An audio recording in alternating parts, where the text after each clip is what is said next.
Welcome to the DeepDive. Today we're jumping into the top 5 AI news stories making waves right now, Saturday, August 2nd, 2025. And just so you know, for full transparency, this whole AI Daily DeepDive, it was actually researched and generated entirely using AI. Our goal here is really to, cut through all the noise. We want to pull out the key insights from the latest AI developments, basically to give you a shortcut to staying informed. So yeah, let's get into it, story by story. Okay, first up, we've got Bill Gates. He's offered some pretty sobering thoughts on AI and white-collar jobs. He's arguing it's shifting from just being a productivity helper to more of a, well, he calls it a replacement engine. A replacement engine? Wow. For what kind of tasks? For routine stuff, mainly. Think coding, accounting, even legal research. That sounds significant. Does he have any, data to back that up, maybe for Microsoft? He does, actually, and it's pretty startling. Apparently, around 30% of Microsoft's own code is now written by AI tools. 30%? Seriously? Yep.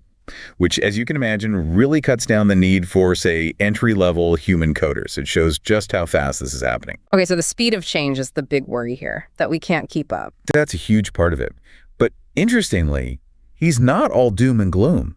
He is optimistic if we manage it right. Manage it how? Through things like upskilling, re-education. He thinks AI could actually open up new opportunities. Maybe smaller class sizes in education or new kinds of creative roles we haven't even thought of yet. Okay, so adaptation is key. Exactly. And he also pushes for global equity using AI to help developing nations with things like healthcare and education. The real takeaway isn't just job change, it's the speed. Continuous learning is becoming, well, essential. Right. So Gates is focused on the societal impact. What about the AI industry itself? Our next story touches on that with Mira Murati. Ah, yes, Mira Murati, the former OpenAI CTO. Big news around her. She turned down that massive offer from Meta, right? $1 billion. $1 billion, yeah. Mark Zuckerberg wanted her and her team for Meta AI, and she said no. Instead, she's launched her own startup, Thinking Machines Lab. And that's doing well, I hear. Extremely well. Already got a $2 billion seed round, valued near $12 billion. Remember, she led development on ChatGPT, Codex DALL. She's a huge name. And she's big on ethics, too, isn't she? That quote about AI needing values? Precisely.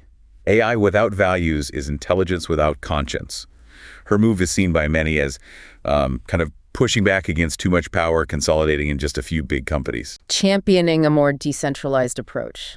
Seems like it. It really makes you think, what does it mean when top talent picks purpose over, well, a massive paycheck like that? Yeah, it's a powerful statement. Okay, moving from people to planets almost. Google Earth. What's happening there? Right. Google Earth is getting a major AI upgrade. It's evolving into a tool for environmental monitoring, climate research, conservation. That sounds really promising. What's the actual tech advancement? It's a new API, basically. It lets users build, train, and deploy their own custom AI models using Google Cloud, all within the Google Earth engine. So people can tailor AI to specific environmental problems. Are there examples of it working already? Yes, definitely. They're seeing better accuracy in, wildfire detection, also really detailed glacier monitoring and drought mapping. Impressive. Is it accessible, though? Or just for big institutions? Google seems focused on accessibility. They're offering pre-trained models and cloud credits to help smaller organizations and researchers get involved. It's this combo of geospatial data and AI that could really speed things up for tackling, these big environmental challenges. Makes sense. Okay, from environment to entertainment, Amazon's investing in something called Showrunner, the Netflix of AI. Yeah, Fable's Showrunner. It lets users generate animated cartoons just using prompts. Amazon put money to it. Generate cartoons with prompts. Is everyone excited about this? Well, not entirely. There's some skepticism. Film critic Jason Bailey, for instance, he's questioning if these AI cartoons will actually be any good, culturally relevant. He's worried we'll just get flooded with, forgettable stuff. Like quantity over quality? Sort of. And also that it might fragment how we watch things, moving away from everyone watching the same, professionally crafted shows together. Yeah, you wonder if we lose something important there, like the shared experience, the storytelling depth. That's a valid question. Okay, final story.